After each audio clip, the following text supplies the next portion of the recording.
4, 3, 2, 1.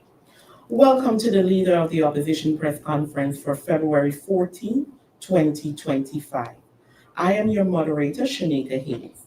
Joining today's presser is Mr. Aubrey C. Norton, Member of Parliament, Leader of the People's National Congress Reform and Parliamentary Opposition, Mr. Sherwin Benjamin, General Secretary of the People's National Congress Reform, and Mr. Elson Lowe, Treasurer of the People's National Congress Reform and Economist. The press statement will be read in 3 parts, and we will begin with the reading from the Leader of the Opposition. Transparency International findings on Guyana are accurate. The PNCR/APNU agrees with the latest findings of Transparency International that the PPP government is captured by economic and political elites, which has led to rampant corruption and illicit enrichment. It is not by chance that almost every Guyanese describes the PPP as a government for friends, families, and favorites. Even VP Barajak Gill admitted as much last July at one of his outreach programs in Region 6. He confessed that, I quote, certain families were hogging most of the contracts, unquote. Furthermore, he admitted that government employees, most of whom are PPP appointees or party officials and members, were steering contracts to their own companies. The government has allowed NPTAP and regional tender boards to repeatedly violate the procurement legislation. It has done nothing to strengthen the Public Procurement Commission. It has purposely appointed a Commission of Information who has strangulated the Access to Information Act, which would have empowered Guyanese to scrutinize government actions and decisions. It refuses to reveal important agreements and contracts, especially those in the oil and gas sector. It has blocked, ducked, or diluted opposition motions and questions that seek critical information or propose upon discussion. It has reassigned top public officials who have been entangled in scandal and corruption, such as the former PS of the Ministry of Home Affairs, a party member. It has used delaying tactics to affect the work of the Public Accounts Committee to ensure that the Auditor General reports from 2020 do not complete its agenda. It has failed to investigate. It has failed to investigate Sugate and all the other high-level corruption scams. The list goes on. What this points to is that the PPP has no interest in democracy and decency, since they either remove or ignore the guardrails of democracy as it plunders the wealth of the people of Guyana and place it in the hands of themselves, families, friends, and favorites. President Ali can protest the IT findings until the cows come home.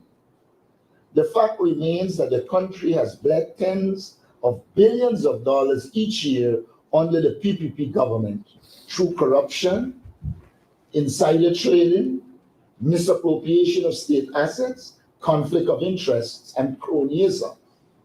Fortunately for the country, these practices will come to an abrupt end after the next general and regional elections. Commemoration of the 70th birth of the People's National Congress Reform. Yesterday, 13 February 2025, the People's National Congress Reform marked its 70th anniversary of its birth as a political organization with a flag-raising ceremony and symposium at Congress Place. The party's origin is rooted in the split of the PPP into the PPP Burnhamite and the PPP Jaganite. That occurred at the PPP Congress on the 13th of February 1955. From that point in time, two groups operated as a separate political entities and even contested the August 1957 national elections as separate political organizations. The symposium also noted that there were formal adoption of the People's National Congress as a party, as the party's official name on the 5th of October 1957.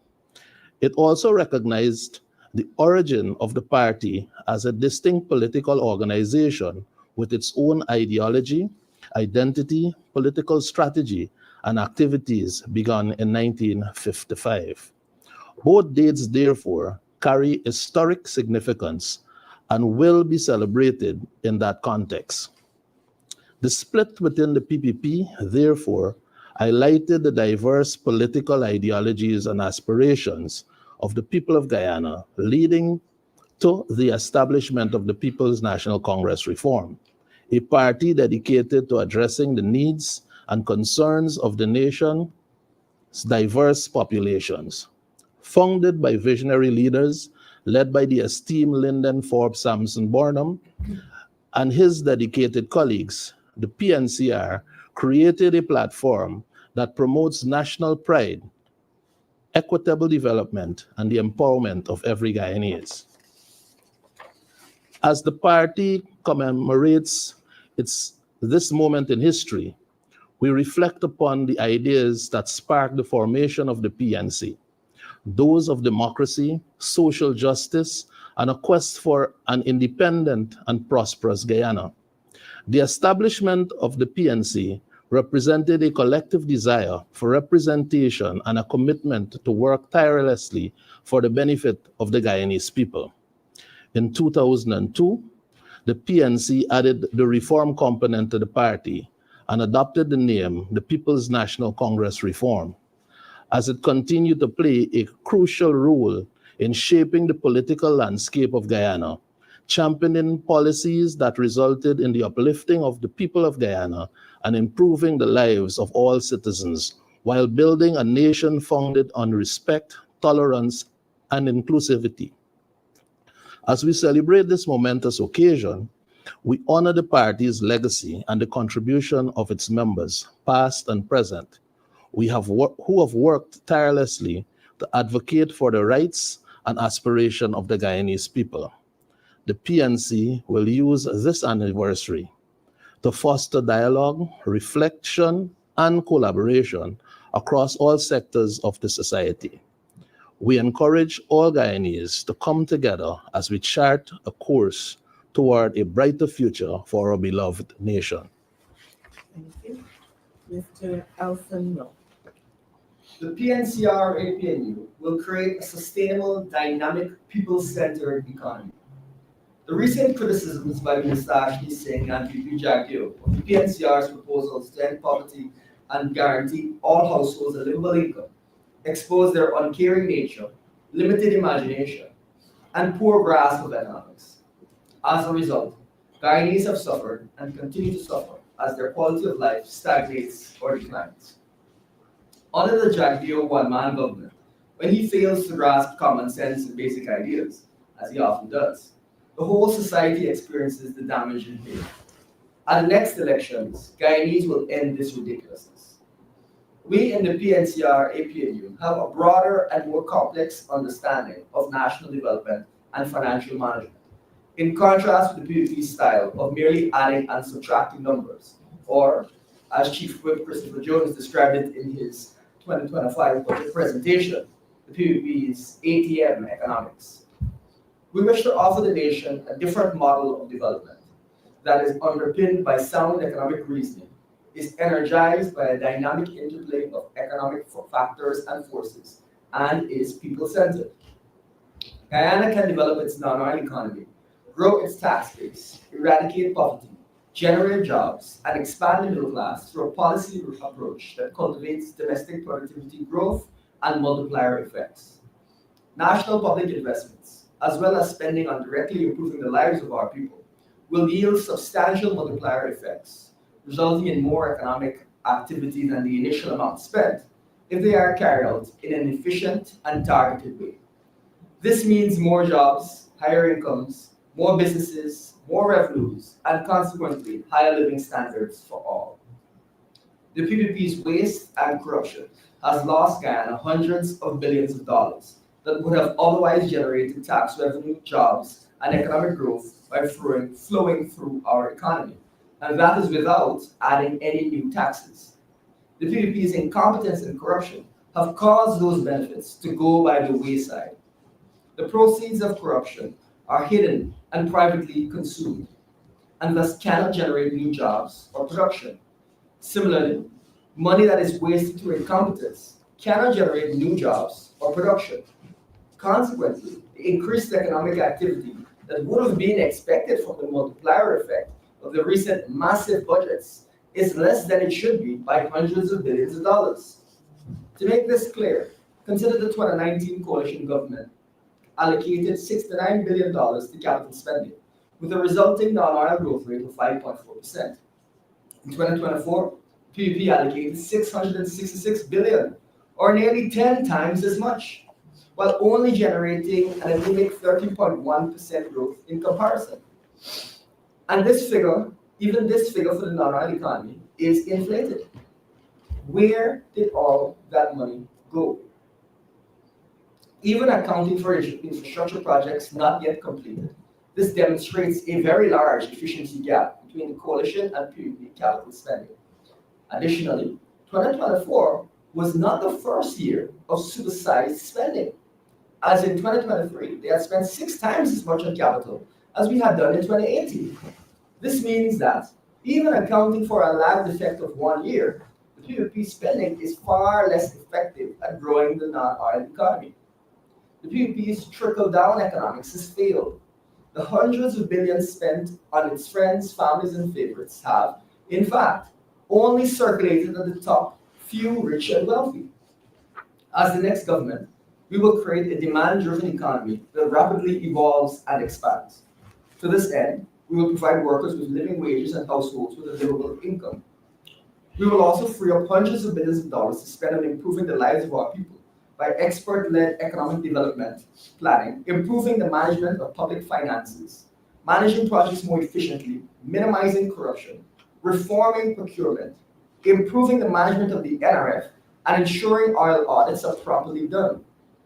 In addition, we will focus on increasing productivity and productive capacity through a development bank, increased small business funding, building transformational infrastructure, optimizing labor force participation, reducing the cost of doing business in Guyana, and a renewed focus on education, among other measures. For the PPP to contend that Guyanese cannot benefit from a better life because investing in our people is unsustainable is enough to toss it out of government. It is a stark admission of its incapacity and unwillingness to end poverty, raise living standards, and improve the quality of life of citizens. Under the PPP, we will continue to see organizations like the World Bank label Guyana a high-income country, while families struggle to make ends meet and where hunger and malnutrition are rampant. As the next government, we are confident that our people-centered and demand-driven approach to economic development will work. We can and will eradicate poverty, grow the middle class, and guarantee all Guyanese a decent and comfortable life. We will replace the PPP's trickle-down economics with our bottom-up, middle-out economics. That is how we will achieve sustainable and shared prosperity. We call on Guyanese to vote for this better life at the next elections. Thank you. Thank you. At this time, I'll open the floor for questions on the press statement.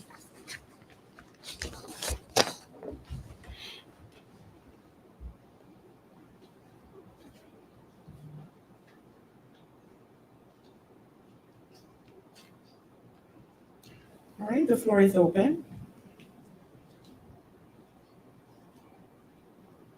For any other questions as well? Ms. Williams? Good morning, Trinidad Chronicle.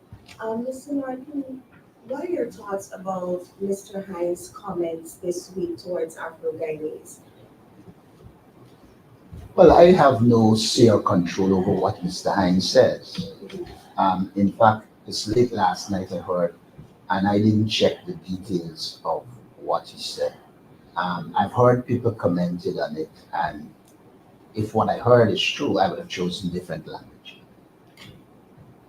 Thank you.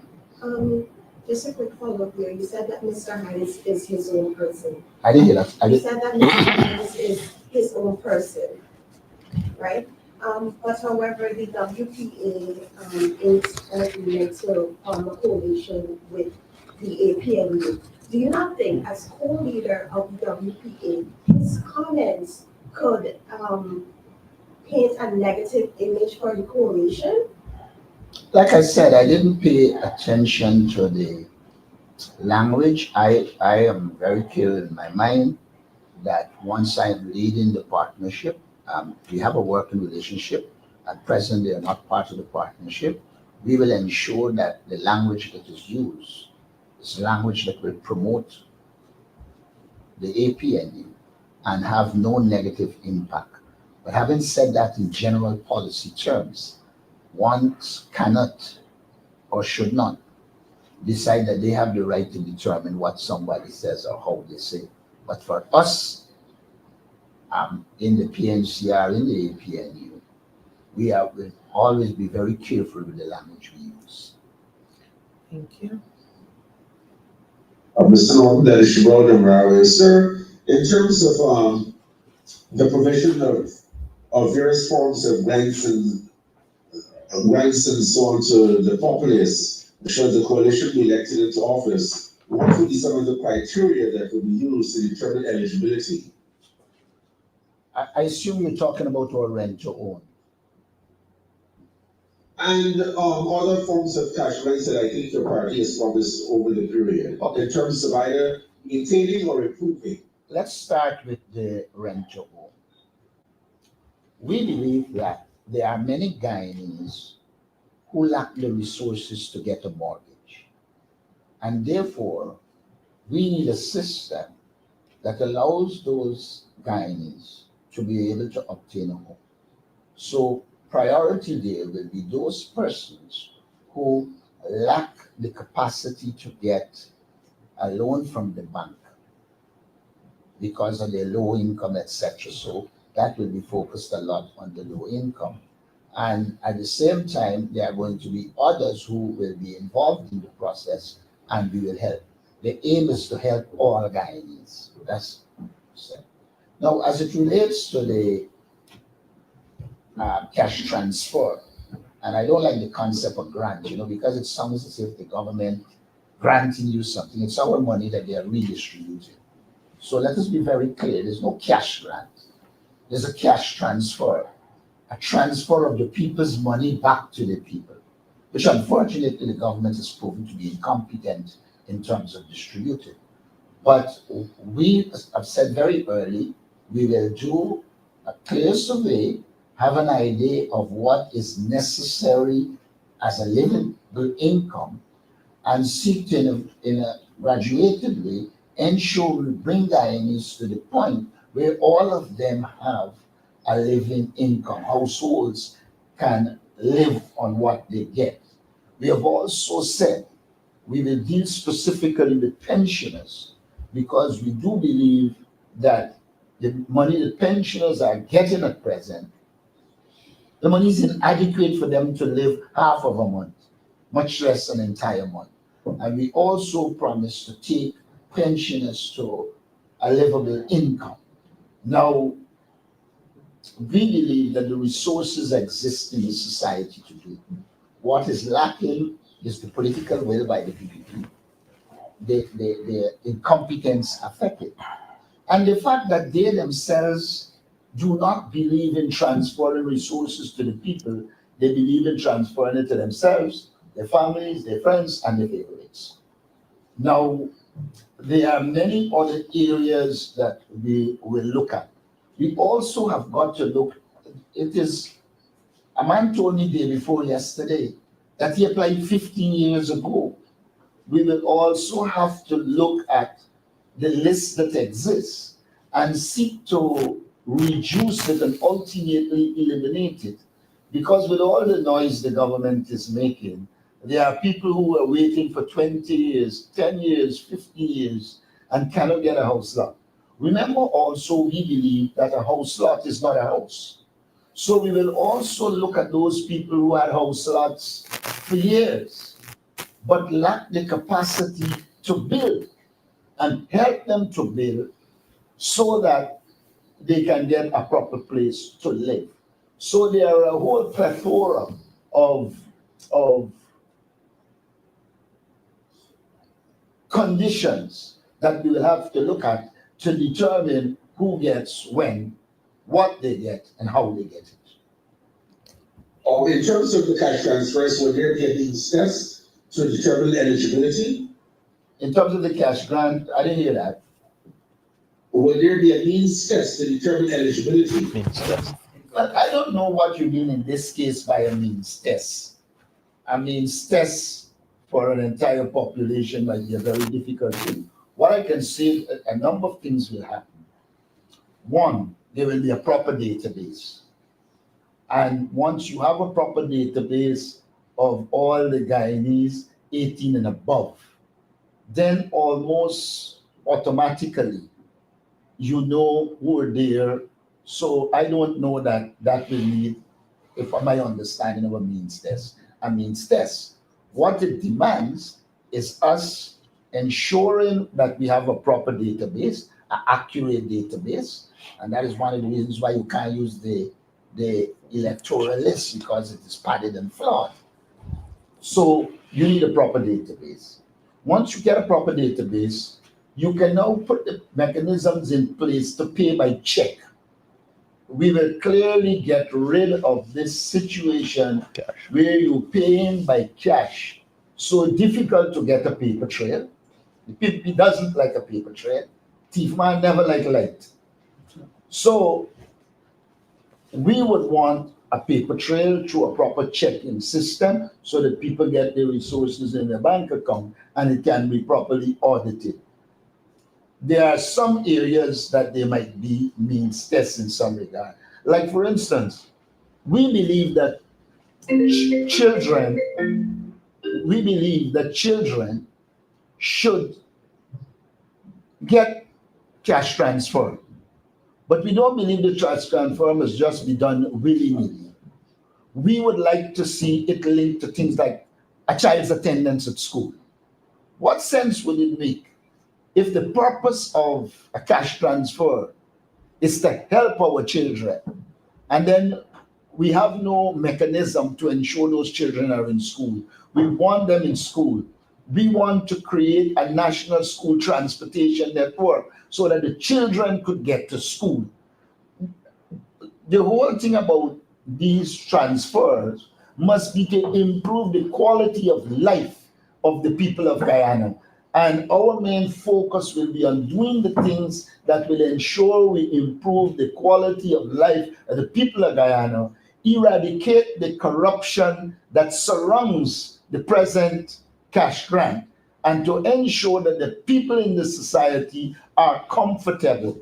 We have mentioned some areas, but as we do work, we recognize that, there might be other areas. And like I've said before, as a government, the PNCR had an excellent track record on housing. The PPP has never produced anything like South Rhinebelt. They have never produced anything like North Rhinebelt. They have never produced a Vrijslas or a Vrijheed in New Amsterdam. They have not shown that they have the capacity to utilize the resources of this country to house the society. In fact, when they give out house lots in the way they could, that is also teamed with potential and actual corruption. So in government, one has to change the entire modus operandi of the People's Progressive Party. You have to remove the incompetence, you have to remove the wastage, you have to remove the corruption, and create a system that is transparent and accountable. Thank you. The floor What I'm is, trying to get at, Mr. Gordon, is whether the delivery of the cash transfers or cash grants will be based on whether people are earning sufficient. If somebody's earning sufficient, then would you say they don't need the transfer, or it will be across the board? You are, like we said, if we say it's a transfer to households or it's a transfer to all Guyanese 18 years and above, you don't have to run asking them what is their present position. If we agree to a transfer to household, then it will be to all households. If we agree to a transfer to 18 years and over, it will be to persons 18 years and over. So I don't know that you need a means test. If the policy is clear and the program is developed based on the policy and implemented as such, then you wouldn't have the need for some of the things you are asking about. And so our approach will be different to the People's Progressive Party approach. We will be a people-centered government, meaning we will put the interests of the people first. And as we do cash transfer, they will be aimed at improving the lives of the people while eradicating, first, reducing poverty and ultimately eradicating it. thank you. The floor is still open. And Dennis, you need to recognize, up until now, most Guyanese haven't gotten the cash grant. Now, what the government public relations stunts, they have none. And it is incompetence, lack of planning, among others, that have put us where we are. Thank you. I see the hand of one Tammy. Please state name and media house.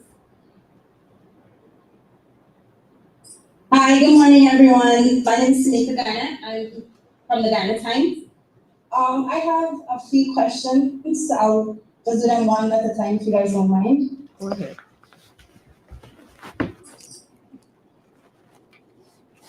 You can go ahead.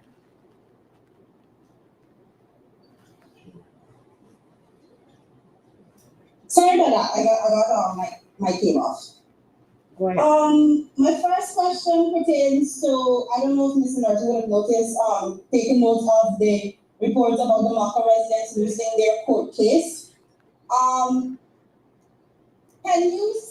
Mr. Martin say, in what ways did the PNC lend support to the Mocha residents since that incident to now? And in what ways does the party plan to support these people going forward now that they've lost their court cases and so they've lost any getting a home? What is the parties now moving forward with helping these residents?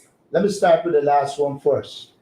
The PPP must remove from their minds that they can give those lands to their supporters and it can just be hunky-dory. It must be obvious to them that they said it was in the part of the road. It turned out not to be in the part of the road. And therefore, as far as I'm concerned, the PPP has been destructive intentionally. The second point I want to make is that we have spoken in our press conferences about ensuring a compensation board or a compensation mechanism. In coming to government, we will be well aware that the PPP has done so much wrong to ordinary people that we have got to have a mechanism to compensate those people. Mocha, Arcata people will also fall within that. Every day you can come upon a Guyanese of every ethnicity in which they have been wrongfully dealt with, if not by the police, by some public official under the PPP. So we are clear in our head, there has to be that compensation board. We have been helping people in Mocha both directly and indirectly. I don't have to say to you. In fact, when Ropes and Ben maliciously fired the young lady there, we helped, and we will continue to help the people of Mocha. Now, as it relates to the case, I saw what the Chief Justice would have ruled, and therefore people will have to live with her ruling. But I do believe that there should be a case filed for destruction of property. And I do believe that this government is a government that is hell-bent on destroying people in this country. I raised before on this program, on this press conference, where they were doing the road on the embankment and they're going good. And then when they meet Pleasance, people got to move. And then they get back narrow so that they don't have to move people. And then they come out again. People can go now and see exactly what I was saying. So the fact that this government discriminates in the way that it has discriminated creates conditions necessary for a mechanism for compensation to the people of Guyana. With the amount of money they are thieving, we will also have to address that. I think that is the reality we face. Thank you. You said you had another question? Just some follow-up to the same Mocha resident situation. Given that the Chief Justice has established that the Mocha residents in fact had no rights to the land, do you feel any remorse in any way for having encouraged those citizens to go in court instead of working along with the Ministry of Housing to obtain alternative housing for themselves? My dear, I don't follow your logic, but I disagree with your conclusion. I don't know what advice you were talking about. That if I what? What is the thing you said? If I worry about the advice I give, the advice we give to the people. The advice we give to the people of Mocha. Because you had noted during previous press conferences that you were working along with the Mocha residents to do their court case and ensure that they get back the lands. But now that the Chief Justice has ruled that the lands were never theirs, you are linking things that are not necessary. Do you have any remorse in encouraging that direction? You are linking issues rather than working. You are linking issues accepting the alternative housing that was being offered to them. We never said to anybody not to accept alternative housing. We said at one time what they were recommending was inadequate. Let us be clear, the people who end up staying had businesses, they had poultry and a number of things, and they were being offered a house lot and were told to get rid of what they had. We could not, as a political party in which the people of Mocha support, agree to that approach. And so I am extremely happy that we advise them to seek adequate compensation. Now, I want to make it clear to you, the PPP had no intention of compensating the people adequately. They had no intention. Their intention was to do just what they did, bulldoze them. And that was clear to me. Now, as far as we are concerned, we give good advice to them. Of course, we weren't the lawyers. I gathered the lawyer was somebody out of the US. We didn't choose the lawyer for them. They chose the lawyer. So the link you're trying to make to me is a kind of a non sequitur. But we are confident that we did engage people in Mocha. We did give them proper advice. There were people who decided they were going to take the compensation. Some of them felt it was adequate. Those that felt it wasn't, didn't, and they were correct. Thank you.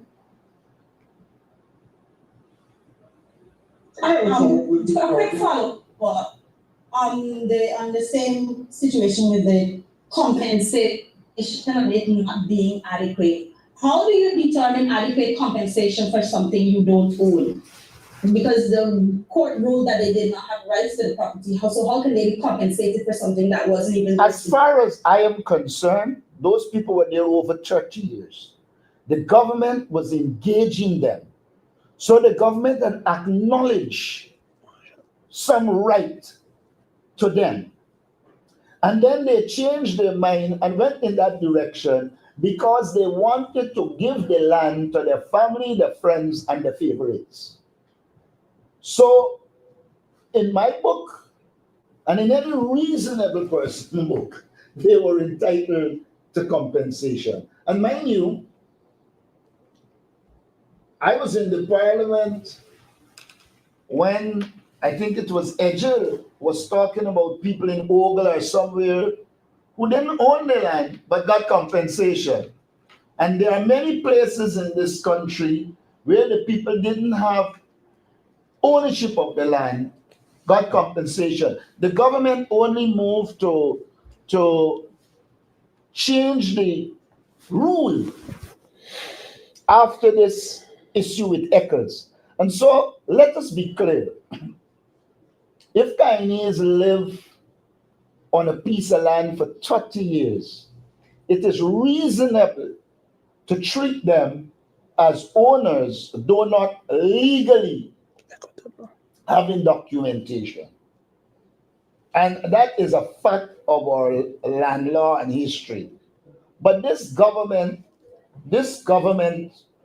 is so hell-bent on destroying people, on ensuring they get everything for themselves. The only reason they haven't proceeded to put those people where the people of Mocha was is because we consistently keep talking about it. Let me remind you, excuse me, let me remind you that in the process, we had pointed out that they weren't giving the people government checks. The checks were coming from private people, which suggested that the government was in cahoots with private business people who they intend to give the land. The people of Guyana vote and put us in there. Those lands will go back to the people who occupied them for years, especially those who didn't get any land. So we want to make it as pellucid as possible. And this government has no right to do what they did to the people of Mocha, even if they didn't own the land. We don't live in South Africa in apartheid days. We supposedly live in a democratic country. You have traumatized children all across Mocha. You send somebody from housing with an excavator, and they broke down these houses like if animals were living in them. And I don't mean animals in the human sense. We're living in them. And then people got the temerity to suggest otherwise. The reality is this: the People's Progressive Party, in their attempt to give all the resources or most of the resources to their family, their friends, and their favorite, they became barbaric. And I've said to you people before, walk, drive that road, and you will see for yourself that though they bulldoze the people in Mocha right next door without a trench, because the other side doesn't have, there was a trench dividing the people of Mocha from the road. So they were nowhere in the land, in the way of the road. It is just PPP wickedness. It is just PPP discrimination. It is just Jagneo's vindictiveness. And now that election is coming, they're trying to appear as if they like the people. They do not like the people of Guyana. And I can give you endless examples that are indicative of the fact that they do not like the people of Guyana. For them to get cash grants, We have to keep pressuring the government, and they end up doing this cash transfer in a most unplanned and disorganized way. If you believe that this government likes the people of Guyana, there are many things we can turn to show that they have no interest. Let's go to Linden. 4 years, Linden has the most successful athletes in this country, whether we like it or not. More than 4 years that they cannot complete an athletics track. They broke up the Mackenzie Sports Club, which is the people property. Until now, they can't fix it. I want to invite you to do something. If you think the PPP doesn't discriminate and they like Guyana, Guyanese, drive the East Coast and look at the grounds. And when you look at the grounds, you will see where there are APNU strongholds, they put 3 or 4 lights on a post. And when you go to PPP stronghold grounds, you see they're well illuminated. That doesn't suggest to me they like people. That doesn't suggest to me at all that they like people. How could you like the people of Guyana, have an interest in the people of Guyana, and give a man billions of dollars and he put on nothing yet talking about a government building? The People's Progressive Party, their approach is one of taking wealth from the ordinary man, putting it in the hands of the PPP elite family friends and favorites. The PPP's approach is one in which people who are close to them could commit a crime and nothing happens. And the minute somebody else is considered to have committed a crime, they go after them. And some of the same people that support them, the minute they say anything against them, they start, Jagno had the face, the audacity, the temerity to say he's going to charge Mohammed's for murder. I'm not defending Mohammed. I don't know who murder, who don't murder. But if a vice president has knowledge that a man would have murdered, and only when that person appeared to no longer be supporting you, you decide you can charge them, he's complicit in murder. And had we had a proper police commissioner, he would have been under investigation and on his way to jail.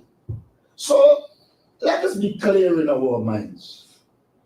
These people do not have the interests of the people of Guyana at heart. I want you to compare the roads they are doing in their strongholds with some they are doing in other areas. And you will see who the real PPP is. And as we hit the campaign trail, we will expose them more. Thank you. All right, and this, Mr. Adam Harris, go ahead. Yes, sorry about that, I was a bit late. Quickly, as you were talking about the court, could you give me an update on the court matter that has been brought against the appointment of Commissioner Clifton? Well, you can. You want it? All right. They, as far as I know, they had the case management and a date has been set for the hearing the case. I was told the exact date, but I cannot remember offhand. I can check with the lawyer and get back to you. But I know he did inform me that either a date was set for case management or they had the case management and it will be held shortly. Thank you. The next question, sir, has to do with the party campaigning. Now, one of the things that we know for a fact is that there will be no biometrics. I'm not sure that there will also be a clean voters list. Given that, sir, how is your party monitoring the present registration? Our party has scrutineers in all areas and we have been monitoring it. But I haven't arrived at the conclusion that you have arrived at, that there's going to be no biometrics and a clean voters list. As far as we are concerned, this is still an open matter. We've seen some proposals which we don't accept. Like, for instance, we are hearing that they want to put cameras in a polling station. We would not accept that at all. With a government that intimidates and instills fear in Guyanese, if you put cameras in the polling station, here what they will do. They will go around and say, we can know how you're going to vote. And if you don't vote for me, we can deal with you. So this idea of putting cameras in a polling station lacks political sense. I don't know who brought it up. But from my own political experience, we will not agree to cameras in a polling station. Let us recall that the PPP that told people to walk with the phone and take out where they place the X so that they could know. I remember Kashif, unfortunately, senselessly did it. Took it out and post. He voted PPP when a ballot is supposed to be secret. Anything that will allow the People's Progressive Party to control and dominate will not be accepted by us. Our interest is in free, fair, and credible election. And we must have biometrics. I've said it the last time. The PPP must not believe they will rig this election and get away with it. If they do that, they are creating the conditions for instability in this country. The PPP is well aware. You know why they're not releasing the census? They're not releasing the census because the census will show that they don't have the numbers and they can't win a free and fair elections. And so let's put all of that aside. If you really want credible election, why will you oppose biometrics? It's not like if biometrics can only apply to the opposition. It is applying to everybody. If you so believe in free and fair elections, let's have biometrics and a clean voters list. Now they're spreading the question of time. What time? We have seen other countries do it. I provided since last year information to the United States Embassy, the European Union, and a number of other agencies showing what happened in Ghana. I now see it is hitting the public domain. But we researched it and found that biometrics could be done in the time left. What the PPP is doing is that they are keep stretching it out to do one or two things. One, say it can be done, or by the time they decide to be done, they want an extension. I think they're heading down the wrong road. Thank you. All right. Yeah, sorry. Go ahead. One other question, sir. Sorry. One other question. Yesterday, the party observed the 70th anniversary of its founding, and you traced it back to February 13th, and you gave some reasons. Was there a reason why this is being done at this time when, for years, everybody traced the birth of the party to 1977? Not 77. 57.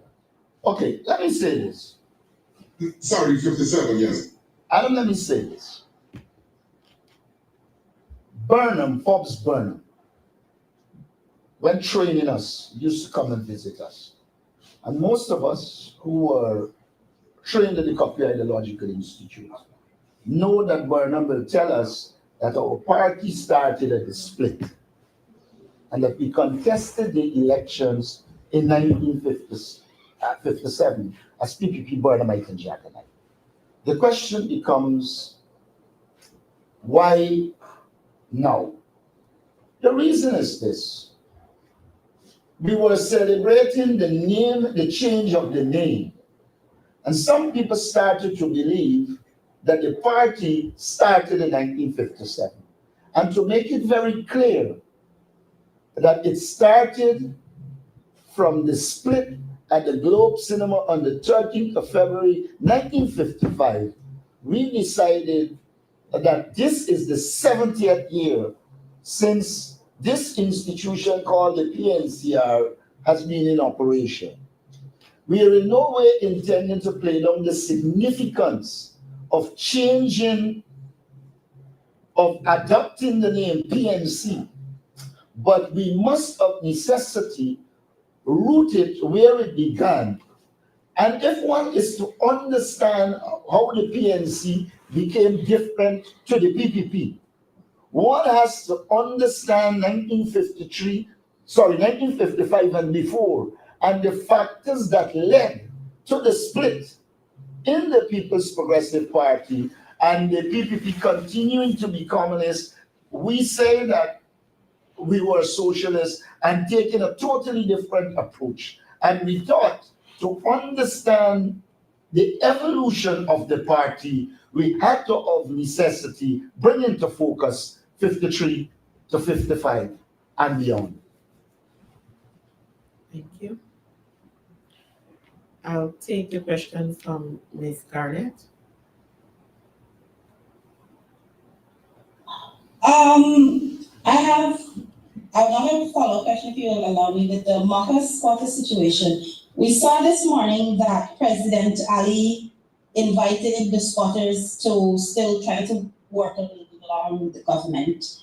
My question is, so what advice would you, Mr. Norton, give to the Mocha squatters residents now that they're without a home? And would you advise them against accepting government's help now? I never did advise them against taking government help. So if you say, if I would advise them now, look, Irfan Ali knows that his political party is in trouble, that the PPP is going to lose the next election. In the circumstance, he thinks he has to develop some favor with the African community. And so what he is doing is trying to do damage control and repair the damage they did to the people in Mocha. He has no interest whatsoever in the people of Mocha. It's the normal political ploy. And once they're in government again, which we know wouldn't happen, they will go back to their old ways.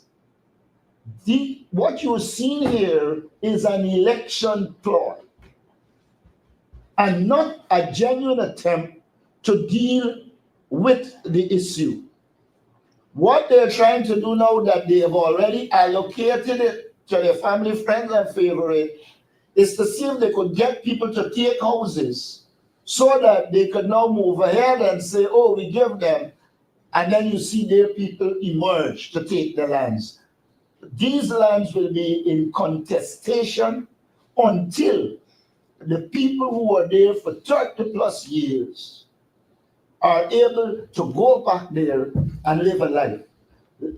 The People's Progressive Party and Irfan Ali believe that them and only them must get prime lands in this country.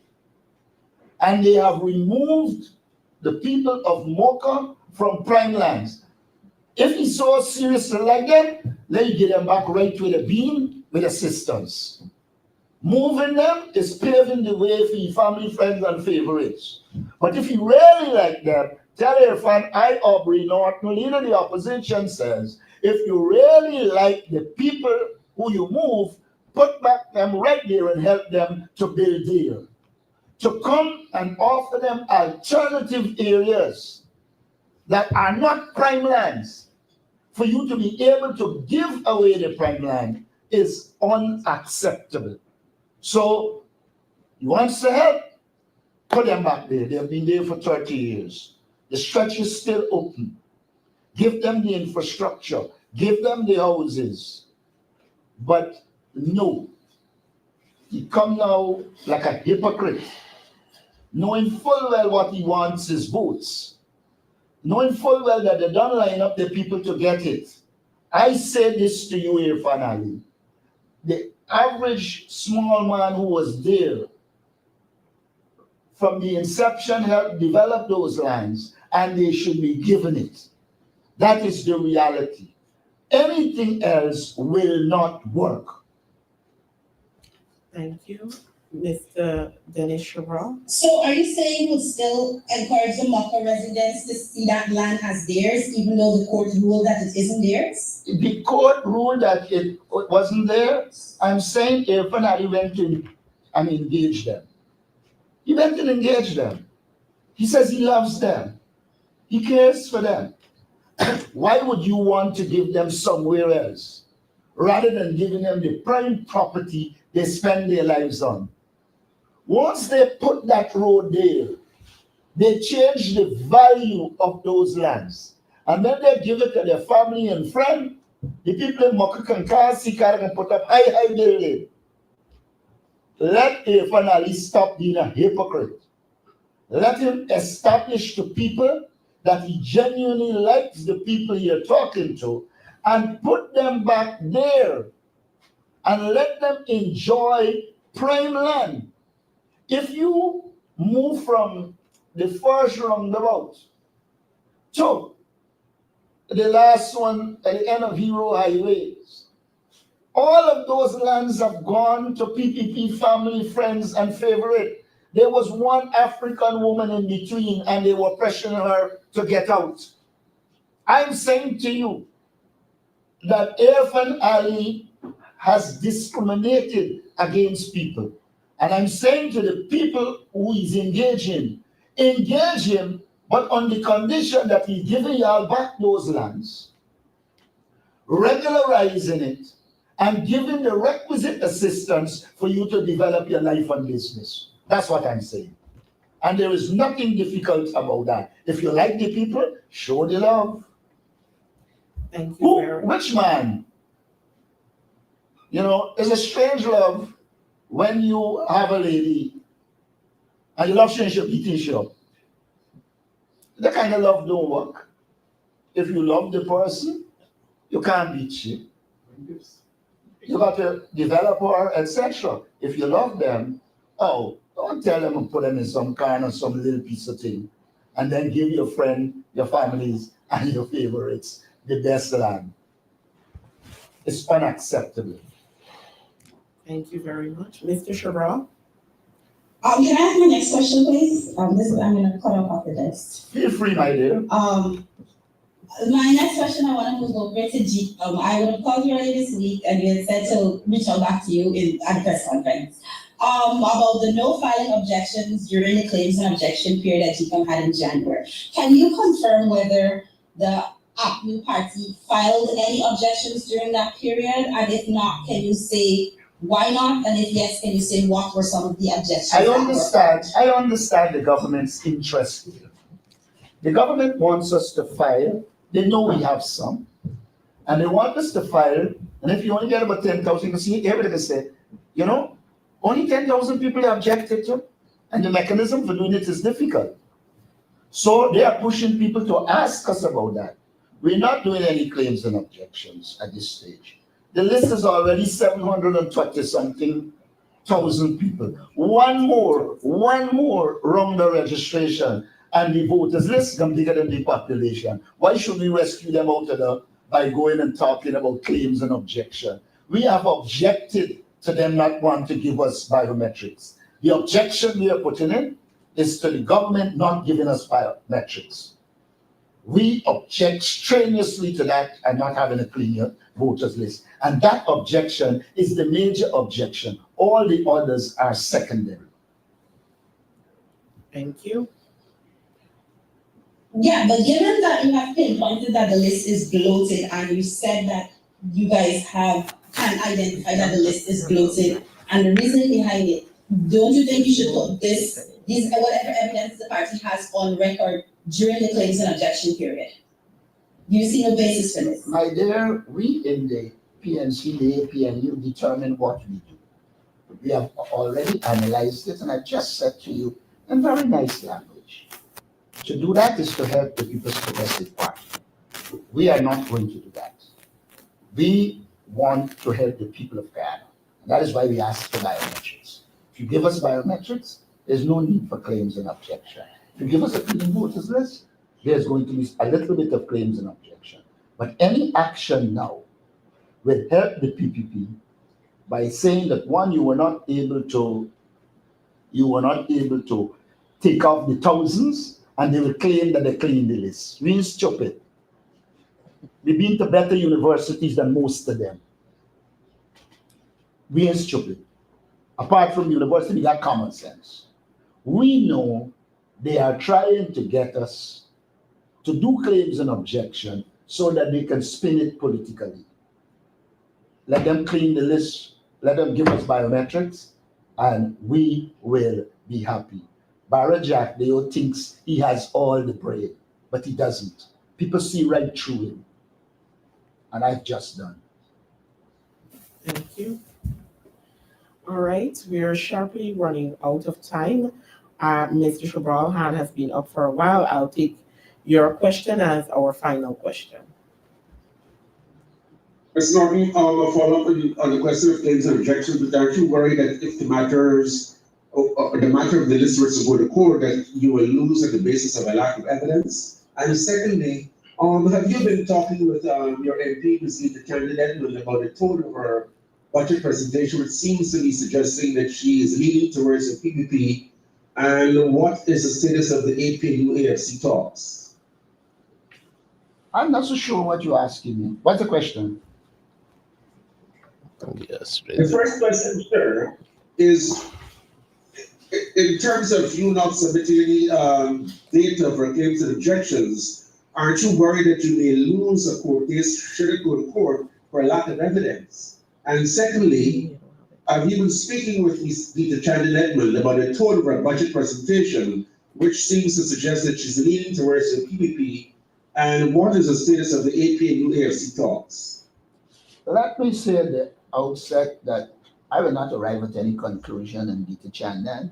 Lita Chandan is an adult who's been to university, studied, and she is capable of speaking for herself. As it relates to the state of talks between the APNU and the AFC, it is known that there are talks, but we have some agreements, and we would prefer whenever we speak jointly rather than one side speaking. Now, whether I'm worried, no, I'm not worried. Why? Because I'm not worried. But what is the basis for you not being worried? The basis for me not being worried? Because we will continue to push for clean voters list. And I don't know what and biometrics. And I don't know what case you're talking about. I'm not the kind of person who can sit down and conceptualize a case in my mind when we have a particular approach to achieve our objectives. But you have a court case, you have a case before the court. Which case is before the court? Which case? The case concerning resident, concerning the residency. Our lawyers will argue that case, and I know we know the link between that case and the question you are asking. But our lawyers are prepared the case and they will argue that case. Quickly, sir, aren't you concerned with respect to your position that there will be conditionalities for the cash transfers for school-age children, that can work against the coalition? You are asking me if I'm worried about the conditions. Well, I would say this to you. When we do cash transfer to children and family, we don't want to do it for people to do the nails and the hair. We want the children to benefit directly. And whatever it takes to ensure that that cash transfer goes to ensuring our children do well, we will do it. This life is not only about election and winning, that's important, but it is also about improving the quality of life of the people. And one of the best things we can do for our children is to create the conditions for them to go to school, take education so that they can improve their lives. And whatever it takes for us to help our children to get an education and come out of poverty, we will do it. Thank you very much. All right. I want to thank our media personnel for joining today's presser. And I do hope you all have a wonderful weekend. And of course, thank you to our viewers and all our social media platforms.